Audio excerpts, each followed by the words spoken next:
শ্রীমদ্ ভাগবত পুরাণ কথা এই বিষয়ে অনুধ্যান করব। শ্রীমদ্ ভাগবত এটি কিন্তু গীতা নয়, আবার অনেকে শ্রীমদ্ ভাগবত গীতা বলছেন। এটা আরও বিপজ্জনক। কেউ শ্রীমদ্ ভগবত গীতা আমরা বলতাম, তো ভগবত গীতা সেটা একরকম ছিল। তারপরে যেই ভাগবত ঢুকেছে, কেমন শুধু ভাগবত বললে খারাপ, খালি খালি লাগে, তাই না? সেই জন্যে শ্রীমদ্ ভাগবত গীতা এরকম আছে, মানুষের এরকম একটা মানে প্রবণতা আছে। এরা আগে আগে আমাদের লোকে সাধুদের মহারাজ মহারাজ বলে ডাকতেন। তো মহারাজ মহারাজ ডাকলে একটু কেমন খালি খালি লাগে। নর্মালি মানুষ কী করে, সবাইকে বাবু টাবু বলে ডাকে। সেই জন্যে আবার কেউ কেউ দেখবেন মহারাজ বাবু এরকম, হ্যাঁ হ্যাঁ এটা আছে আছে আছে আছে খুবই আছে।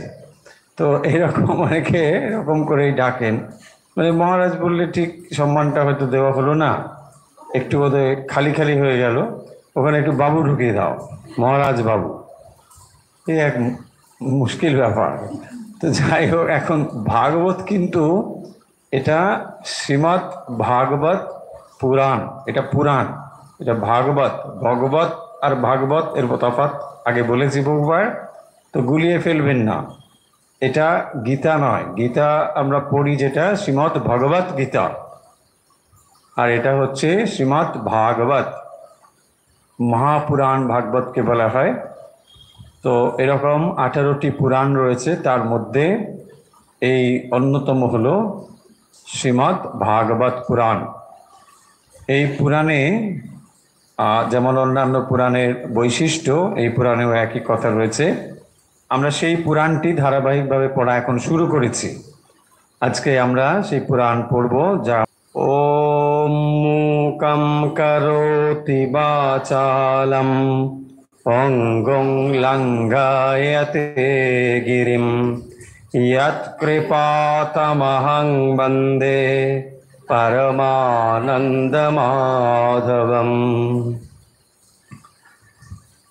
সেই ভগবান, তার কথা নিয়েই শ্রীমদ্ ভাগবত, এবং ভগবানের কৃপাতেই পঙ্গু গিরি লঙ্ঘন করতে পারে, তাই তার কাছেই আমরা বন্দনা করছি। যৎ কৃপা তমহং বন্দে, আমরা তার কাছেই তার কৃপা বন্দনা করছি। পরমানন্দ মাধবম, সেই পরমানন্দ মাধব ভগবান শ্রীকৃষ্ণের কাছে আমরা প্রার্থনা করছি।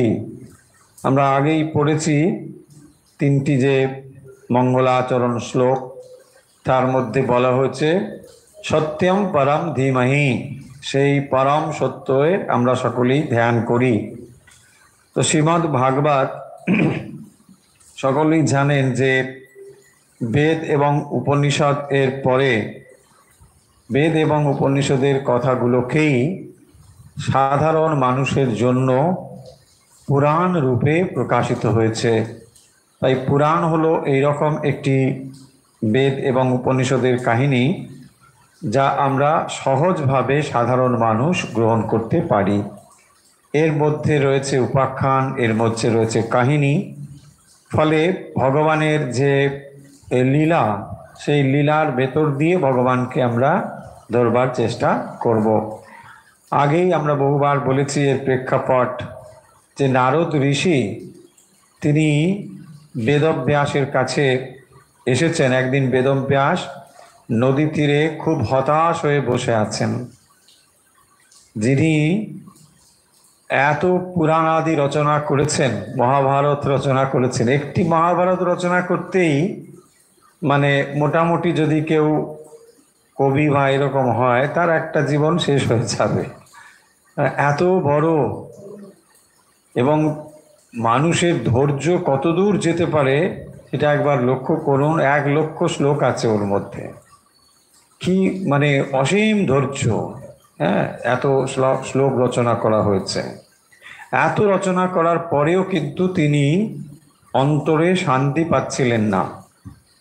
তিনি সেই জন্যে বসে বসে নদীর তীরে হতাশ হয়ে চিন্তা করছেন কি করবেন, অন্তর আমার এখনো কিন্তু শান্তি এখনো অন্তরে হলো না। এই সময় নারদ ঋষি সেখানে হাজির হলেন। তো নারদ ঋষির কাজই এই, তিনি ত্রিভুবনের সব জায়গায় ঘুরে বেড়ান। শুধু ত্রিভুবন নয়, সমস্ত লোকে তিনি যেতে পারেন, তার এই সমস্ত লাইসেন্স দেওয়া আছে। যেহেতু তিনি ভক্ত মানুষ, সব জায়গায় যেতে পারেন। আর ওই বিনা হচ্ছে তার মানে পাসপোর্টের মতো, বিনা বাজালেই সব জায়গায় তিনি প্রবেশ করতে পারেন। আর যেহেতু তিনি ভগবানের ভক্ত, তিনি ভক্ত খুঁজে বেড়ান, কোথায় ভক্ত বিপদে পড়েছে, কোথায় কার কি হয়েছে। দেখবেন সব সময় নারদ এই কাজটা করে থাকেন। কিন্তু নারদের একটা দুর্নামও আমার আছে, সবাই বলে নারদ নাকি ঝগড়া বাঁধিয়ে দেয়। ওটা আজকের বিষয় নয়, ওটা অন্য দিন বলা যাবে। কিন্তু নারদ তা করে না, নারদ সত্যি সত্যি ভালোই করে। দেখবেন প্রহ্লাদেরও যখন বিপদে হলো, সে কি করবে খুঁজে পাচ্ছিল না, ওই জঙ্গলে গিয়ে ভগবানের নাম করছেন, কিন্তু ভগবান ঠিক প্রণালীবদ্ধভাবে যে সাধন সেটা সে জানতো না। নারদ তখন তাকে বলল কিভাবে শ্রীহরির সাধনা করতে হয়, তাকে বলে দিল। তাহলে এইভাবেই যখন যে অসুবিধে পড়ে, নারদ কিন্তু তাকে সাহায্যই করেন। তো এরকম ব্যাসদেব যখন এরকম খুব মনের কষ্টে রয়েছেন, তার কাছে এসে বলছেন যে আপনার মনের কষ্টের কারণ কি, কেন আপনি এরকম? বলছেন না আমি তো জানি না, আমি অনেক কিছু রচনা করেছি কিন্তু আমার মনে শান্তি নেই। হ্যাঁ, আমি এত রচনা করলাম, এত কিছু লিখলাম ভগবানের। বলছেন আপনি যে সব লিখেছেন সবই ভালো, সমস্ত মানে আপনি শাস্ত্র গভীর গভীর তত্ত্ব লিখেছেন। কারণ দেখুন, সেই পুরাণ যিনি লিখেছেন তিনি আবার ব্রহ্মসূত্রও লিখেছেন, এবং ব্রহ্মসূত্র হচ্ছে ন্যায় প্রস্থানের একটি এমন প্রস্থান যেটি পাঠ করতে গেলে অনেকে প্রস্থান হয়ে যায়, মানে পাঠ করার অবকাশই পায় না, এমন একটা বিরাট মানে কঠিন একটা সাবজেক্ট। তো এত কিছু আপনি লিখেছেন অথচ আপনি মনে শান্তি নেই, এটা কী করে হতে পারে? তার তখন নারদ ঠিকঠাকভাবে তাকে বলে দিলেন যে আপনার মনে কষ্টের কারণ হচ্ছে আপনি ভগবানের সব কিছু লিখেছেন, সব কিছুই করেছেন, কিন্তু একটি জিনিস আপনার লেখার মধ্যে নেই। সেটা কি না, আপনি ভগবানের লীলা এটি কিন্তু বর্ণনা করেননি। আপনি ভগবানকে যেন কোথাও একটু একটু সাইডলাইন করে চলে গেছেন। ভগবানের যে সরাসরি ভগবানই তো সমস্ত কিছুর কারণ, তাহলে তার বর্ণনাই তো বেশি হবে, তার কথাই তো বেশি থাকবে আপনার লেখার মধ্যে। তা না হয়ে আপনি যখন পুরাণ কাহিনী লিখেছেন সেখানে এক একটা ঘটনা বর্ণনা করেছেন, কিন্তু ভগবানের কথা সরাসরি সেখানে কিন্তু হয়নি। তাই আপনাকে যেটা করতে হবে সেটা হচ্ছে ভগবানের কথাই বলতে হবে। তখনই এই পরামর্শ দিলেন যে ভগবান শ্রীহরির লীলা কথা আপনাকে প্রচার করতে হবে এবং সেটাকে লিখতে হবে। আমরা তখনই দেখব ব্যাসদেব এই শ্রীমদ্ ভাগবত যে মহাপুরাণ এইটি রচনায় তিনি তখন মন দিয়েছিলেন। এবং এটি যখন তিনি রচনা করছেন বা যখন এটা রচনা হয়েছে, তখন তার প্রেক্ষাপটটা আমরা এখন যেটা পাচ্ছি, তিনি তো সেটা রচনা করেছেন, রচনা করে তার পুত্র সুখদেবকে দিয়েছেন, এবং সেটা অ্যাপ্লিকেশন কোথায় হয়েছিল প্রথম সেটাও এখানে বলা হয়েছে। তো তারপরে এই কাহিনী আমাদের ভেতরে আমাদের কাছে আজ ধীরে ধীরে চলে আসছে।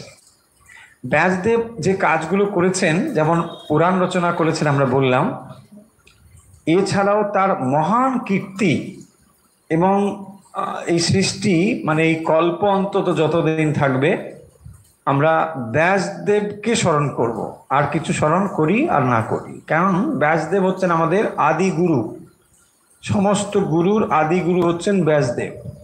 তো তিনি করেছেন কি, মৌলিক যে কাজটি করেছেন আগেকার দিনে, এখন যে আমরা বলি না এই ঋগ্বেদ সামবেদ যজুর্বেদ এত সহজে বলে ফেলি, এটা এত সহজে আমাদের কাছে আসেনি। এটা কিভাবে এসেছে তাহলে? না, এই জ্ঞানগুলো এরকম মাধ্যম ছিল না যে যাকে আমরা শব্দকে ধরে রাখতে পারি, লেখাকে ধরে রাখতে পারি, এরকম ছিল না। ফলে সেই জ্ঞান যখন ঋষিদের কাছে আবিষ্কৃত হলো, তারা এগুলোকে মুখস্থ করে রাখতেন, একমাত্র তাদের মেমোরাইজ করতে হতো। এবং তাদের এত মেমোরি পাওয়ার ছিল কল্পনার বাইরে, অসাধারণ মেমোরি ছিল। এবং এরা করতেন কি দেখুন, এরকম 1-2 বছর নয়, হাজার হাজার বছর ধরে এই মন্ত্রগুলো এক একটা পরম্পরা ক্রমে ঋষি এবং তার শিষ্য চলে এসেছে। যেমন কেউ হয়তো একটা মন্ত্র, সেটা ঋগ্বেদের মন্ত্র হতে পারে। ঋগ্বেদ আমরা এখন পরে বলছি, কিন্তু তখন তারা ঋগ্বেদ সামবেদ এসব কিছু বুঝতেন না। এক একটা স্টাইল, সেই স্টাইলটা ওরা ফলো করতেন এবং সেটা মুখস্থ করেছেন। আর মুখস্থ মানে কি, ট্র্যাডিশনালি প্রত্যেক দিন বেদ পাঠ করতে হতো। বেদ পাঠের নিয়ম হচ্ছে, যদি ব্যাকরণেরও নিয়ম আছে, যদি কেউ অ্যাটলিস্ট 15 ডেজ মানে ব্যাকরণ শাস্ত্র পাঠ না করেন, তাকে আর বৈয়াকরণ বলে ধরা হবে না। বুঝতে পেরেছ? এরকম ব্যাপার। মানে 15 দিন উনি ওই নলেজটার সঙ্গে পরিচিত নয়, তারা এখন যদি কথা বলেন ওটা অথেন্টিক হবে না, ওটা বাদ, পড়াশুনো জানেন না। 15 দিন মানে যদি হয়, আর আমরা তো একবার পাস করলে বাস, আর কোনো কথা নেই। বইগুলো বিক্রি করে দাও, কি হবে বই রেখে, তাই না? আরে ভালো ভালো জিনিস রাখার জায়গা নেই আর বই রাখবে, বই বিক্রি করবে, বই কি হবে, বই নাতি পাস করে গেছে। দেখুন আমাদের ট্র্যাডিশন এটা, কিন্তু বৈদিক যুগে ওটা ছিল না। ওরা নলেজগুলোকে ধরে রাখতো, প্রত্যেক দিন বেদ পাঠ করবে। এবং বেদ পাঠের স্টাইলগুলো যে এসেছে, ওই জন্য যেহেতু এটা শ্রুতি থেকে এসেছে, শুনে শুনে শুনে শুনে আসতে হতো, তাই দেখবেন উদাত্ত অনুদাত্ত হাত নেড়ে নেড়ে একরকম ওরা স্টাইল দেখায়।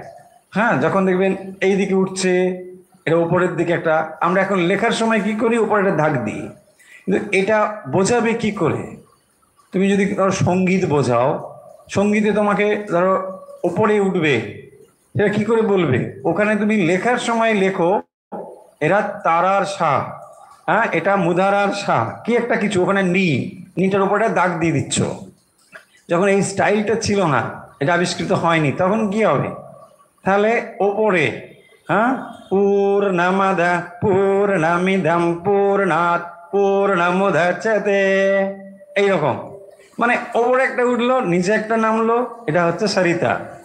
এইভাবে মনে রাখতে হতো, তারা এই করে করে মনে রাখতো। আমরা এখন লিখছি, লিখে আমরা একটা মাত্রা দিয়ে দিই, এটা ওপরে যাচ্ছে, ওখানে 2 মাত্রা, হ্যাঁ ওটা 3, মানে সরিত যাবে, সোজা দিচ্ছি। এই জিনিসগুলো তখন ছিল না। বোঝা যাচ্ছে কিভাবে হাজার হাজার বছর ধরে এইটা চলেছে, কেউ কেউ এটাকে ধরে রেখেছেন। এইবারে ইনি কি করলেন ব্যাসদেব, যে তাহলে এইভাবে যদি ছড়ানো থাকে জিনিসগুলো, ভবিষ্যৎ মানুষ এগুলো নেবে কি করে? তাহলে একটা কাজ করা যাক, এগুলোকে একটা ক্লাসিফিকেশন করা যাক, শ্রেণীবিন্যাস করা যাক। তখনই তিনি সবগুলোকে কালেক্ট করে একটা সুন্দর শ্রেণীবিন্যাস করেছেন। তখনই এই নামগুলো এসেছে, ঋক, সাম, যজু, অথর্ব। তো ঋক তিনি করলেন কি, তার শিষ্য পৈল ঋষিকে তিনি ঋকের দায়িত্ব দিয়ে দিলেন। হ্যাঁ, ঋক মানে হচ্ছে মন্ত্র, মানে সব থেকে পুরনো যে মন্ত্রগুলো দেখবেন ঋগ্বেদের মধ্যে আছে, একদম ওল্ডেস্ট, এবং এগুলোর মধ্যে মন্ত্র পোর্শনটাই বেশি। সেই মন্ত্র পোর্শনগুলোকে ঋগ্বেদের মধ্যে সন্নিবিষ্ট করে পৈল ঋষিকে দায়িত্ব দেওয়া হলো যে তুমি এগুলোকে মেনটেন করে চলবে। তো পৈল ঋষিটাকে মেনটেন করে চলছেন। তারপরে সামবেদ এলো। তো সামবেদ কাকে দেওয়া হবে? তারই এক শিষ্য জৈমিনী ঋষি, তাকে তিনি সামবেদে দিলেন। সামবেদের স্টাইল কি? সাম হচ্ছে গীত হতো, সামগান বলা হয়। অনেক যখন মানে হবে, বেদ পাঠ হবে, সেখানে ঋষিরা ওখানে একসঙ্গে বসবেন, যজ্ঞশালাতে ওরা বসে ওই মন্ত্রগুলোকে গানের মতন করে গাইবেন, সামবেদ। তখন এটা তারা ওই স্টাইলটাকে ফলো করবেন, এটা ওদের দায়িত্ব দেওয়া হলো। জৈমিনী ঋষি তিনি শিষ্য পরম্পরায় এটাকে বহন করে চলেছেন। তারপরে আমরা দেখছি যজুর্বেদ। যজুর্বেদ কাকে দেওয়া হলো? বৈশম্পায়ন ঋষি বৈশম্পায়ন। তো বৈশম্পায়নের দায়িত্ব থাকলো যজুর্বেদ তার মন্ত্রগুলোকে দেওয়া। এবং অথর্ববেদ এটি হচ্ছে ঋষি সুমন্ত ঋষিকে অথর্ববেদ দেওয়া হয়েছে। এর পরেও 4টে বেদের পরেও থাকে ইতিহাস। তো ওই যুগে যে সমস্ত এই পুরাণ কাহিনী, এটা ইতিহাসের মধ্যে পড়ে। তখনকার দিনে ইতিহাস ওই রকম লেখা হতো, এখনকার ইতিহাসের মতো নয়। এখন ইতিহাস অন্যরকম, তাই না? কিন্তু দেখুন ইতিহাসের ধারণাটা তার মানে কত পুরনো ছিল। আমরা অনেক সময় বিদেশের দিকে হাঁ করে তাকিয়ে থাকি যে সব বিদেশ থেকেই এসেছে। ব্যাপারটা কিন্তু ঠিক তা নয়। আমাদের এখানেই যা রয়েছে সেটাই আমরা জানি না বলে তাই। ইতিহাস এভাবেই আমাদের এখানেই বিরাট বিরাট ইতিহাস। এই সমস্ত পুরাণগুলো সব ইতিহাসই। সেখানে রাজার কাহিনী রয়েছে, সাম্রাজ্য রয়েছে, সব নানা রকম ঘটনা যা রয়েছে ওভাবেই সেটাকে বহন করে করে চলতো। এক রাজা গিয়ে তখনকার দিনে এই যে ইতিহাস যারা এরকম বেত্তা ছিলেন, রোমহর্ষণ ঋষিকে ইতিহাসের দায়িত্ব দেওয়া হয়েছিল। রোমহর্ষণ, এই রোমহর্ষণ ছিল কার বাবা? হ্যাঁ, উগ্রশ্রবা সুত ঋষি, উগ্রশ্রবার পিতা ছিল রোমহর্ষণ। তো এই রোমহর্ষণ তিনি কি করতেন, বা তখনকার দিনে এই সুত ঋষি যারা ছিলেন তারা কি করতেন না, এক রাজার কাহিনী আরেক রাজ দরবারে গিয়ে বলতেন। যেটা আমরা এখন পুরাণ কাহিনীর রূপে পড়ছি, তখন এখানে বলতেন এই অমুক রাজা ছিলেন, তার এই অমুক, তার এই অমুক, এই সব কাহিনী বলতেন। এইভাবে লোকে জানতে পারত, নাহলে আর কমিউনিকেশন কিছু ছিল না। ওখানে একটা রাজা সে তো একটা জায়গায় নিয়ে আছে, সে অপরদের জানবে কি করে? এখান থেকে গিয়ে ওখানে তার রাজার কাহিনী সব বলতো। আবার এই রাজার কাহিনী বলার জন্য এখানেও সুতরা ছিল, তারা গিয়ে ওখানে বলতেন। এইভাবে এই জিনিসগুলো চলে আসতো। সেগুলোকেই এক সময় যখন এরকম লেখা হলো পুরাণ কাহিনী রূপে, আমরা সেগুলো জানতে পারলাম। দেখুন তাহলে ইতিহাস এভাবেই আস্তে আস্তে আস্তে আস্তে আমাদের কাছে এসেছে।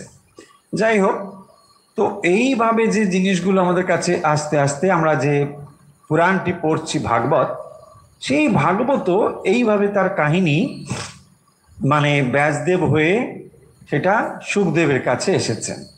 এবং সুখদেব সেটাকে কি করেছিলেন না, প্রথম তিনি প্রচার করেছিলেন এই রাজা পরীক্ষিতের জন্য। রাজা পরীক্ষিতের এরকম একটা অবস্থা আমরা আগে বলেছি অনেকবার। তো তখন তিনি কি করবেন না, তার কাছে মানে তার উদ্ধারের জন্য এটা বলেছিলেন। এবং সেই কাহিনী মানে সুত ঋষি শুনেছিলেন। সুত উগ্রশ্রবা নিজকর্ম ছিলেন, তো তিনি সেটা জানতেন। সেইটাই এখন আবার নতুন করে বর্ণনা করা হচ্ছে। বোঝা গেল? তো সেই সুত ঋষি তিনি হাজির হয়েছেন কোথায় না, শৌনকাদি ঋষি তারা যখন নৈমিষারণ্যে যজ্ঞ করছিলেন, এটা বলা হয়েছে। সেই নৈমিষারণ্যে যজ্ঞ করতে করতে তখনকার দিনে যজ্ঞ করার পরে অনেকটা সময় থাকতো। সেই সময় ঋষিরা করতেন কি, সৎসঙ্গ করতেন। অনেক ঋষি একসঙ্গে কোনো একটা বিষয়ে চর্চা করতেন, তাই না? এখন আমাদের সমাজ কি হয়, ডিবেট হয়, নানা রকম বিষয়ে আলোচনা হয়, দার্শনিক চর্চা হয়, ওরকমই ব্যাপারটা তখনও হতো। তো এই রকম যখন হচ্ছে তখন সেখানে হাজির হলেন কে না, সুত ঋষি হাজির হয়েছেন। তখন শৌনকাদি ঋষি তার কাছে যে প্রশ্নগুলো করেছিলেন বা যে কথাগুলো বলেছিলেন, আমরা ফার্স্ট স্কন্দ প্রথম অধ্যায় সেটা পড়েছি, তাই না? পড়ে ফেলেছি। এখন যেটা আজকে করতে পারি সেটা হচ্ছে যে প্রশ্নগুলো তিনি করেছিলেন তার একটা সার সংক্ষেপ। আজকে সময় নেই বলে বোর্ডে লিখে দিতে পারিনি, তা নাহলে আমরা এটা লিখে দিতে পারতাম। যে প্রথম স্কন্ধে প্রথম অধ্যায়ে যে যে প্রশ্নগুলো করেছিলেন শৌনকাদি ঋষি, কাকে? সুত ঋষিকে, তার একটা সুন্দর মানে বর্ণনা রয়েছে এই প্রথম অধ্যায়ে প্রথম স্কন্ধে। তারই প্রধান যে 6টি প্রশ্ন, সেই 6টি প্রশ্নই আজকে মোটামুটি একটু আমরা আলোচনা করব। আমরা ইতিমধ্যে করে ফেলেছি, কিন্তু সেই 6টিকেই আমরা আর একবার দেখব। এগুলোই কিন্তু খুব ইম্পর্টেন্ট বিষয়। নম্বর শ্লোক আমরা রেফার করছি, যেটা আমরা পড়ে এসেছি ইতিমধ্যে, শ্লোক নাম্বার 9।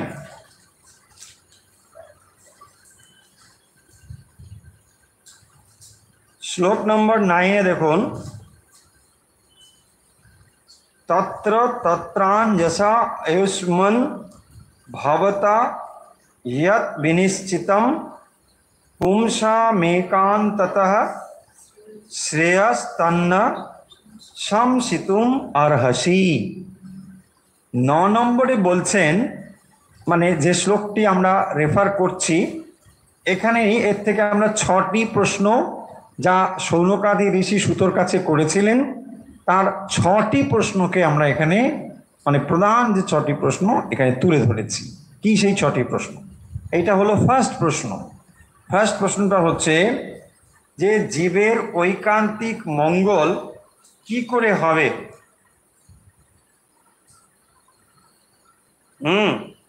তুমি এটা দিতে পারো, তোমার মধ্যে এটা রয়েছে। হে আয়ুষ্মান, বিভিন্ন শাস্ত্রে জীবগণের পক্ষে একান্ত হিতকর যে সমস্ত উপায় নির্দিষ্ট আছে, তুমি সেগুলো সব জানো, তোমার এগুলো সব জানাই রয়েছে, তাই তুমি আমাদেরকে সেইটি মানে দান করো, সেটা আমাদেরকে বলো যে কি তোমার জানা আছে। কারণ কলিযুগে মানুষ প্রায় স্বল্পায়ু এবং অলস। এটা কলিযুগ সম্বন্ধে বলাই হয়েছে এখানে, প্রায়ণ অল্প আয়ুষ সভ্য কলামস্মিন যুগে জনাহ মন্দাহ সুমন্দমতয়ো। এখানে মতি হচ্ছে মন্দমতি, বুদ্ধি ঠিক মতন কাজ করে না, সেই জন্য মন্দমতি বলা হয়েছে। মন্দা সুমন্দা মতয়ো মন্দ ভাগ্যা, ভাগ্য মন্দ, মানে কলিযুগে কি অবস্থা। তাই সেই জন্যে বলছেন যে এই রকম অবস্থায় তো আমরা এসে হাজির হয়েছি, প্রায় আমাদের রোগাদি পীড়িত হয়, দুর্ভাগ্য বেশি মানে যুক্ত আমরা রয়েছি, অল্প বুদ্ধি আমাদের। ফলে এখন আমাদের কি করে ঐকান্তিক মঙ্গল হবে, এই অবস্থাতে জীবের ঐকান্তিক মঙ্গল কিভাবে সাধিত হতে পারে, এইটি হলো সুত ঋষির কাছে শৌনকাদি ঋষির প্রথম জিজ্ঞাসা। প্রথম জিজ্ঞাসা হলো এইটি যে ঐকান্তিক মঙ্গল কিভাবে সম্ভব। তারপরে দেখুন আমরা রেফার করছি 11 নম্বর, ভূরিণী ভূরি কর্মাণি শ্রোতব্যানি বিভাগশঃ अतो साधोत्र यत्सारम समुद्धृत्य मनीषया ब्रूहि भद्राय भूतानां जेनात्मा सुप्रसिद्धति। एर मूल अर्थ হচ্ছে এইটি, अतः साधोत्र यत्सारम, यत्सारम তার মানে এই ধর্মশাস্ত্রের যে সার সেইটা কি, সেটা আমাকে বলতে হবে। তাহলে শৌনকাদি ঋষি সুত ঋষির কাছে বলছেন যে আমাদের মঙ্গল, ঐকান্তিক মঙ্গল কিভাবে হয় সেইটি আপনি বলুন। তারপরে বলছেন সর্বশাস্ত্রের সার কি, কারণ অনেক শাস্ত্রাদি আপনি পড়েছেন, অনেক কিছু জেনেছেন, কিন্তু আমরা কলিযুগের বর্ণনা একটু আগেই বললাম যে কলিযুগ হচ্ছে অল্পায়ু, মন্দ বুদ্ধি, এখানে মন্দ ভাগ্য, তার ফলে আমাদের আর সময় কম। অতএব আপনি আমাদেরকে দয়া করে বলুন কি সার। কারণ অনেক কিছু শাস্ত্রে দেখবেন অনেক কিছু বলা হচ্ছে, আপনি এক একটা শাস্ত্র পড়বেন তার একরকম করে কথা, তাই না? তো সেই জন্য কি হবে, বলছে নানা মুনির নানা মত, একটা কথাই তো আছে। কারণ যত মুনি আসবে সে একটা করে মত দিয়ে যাচ্ছে।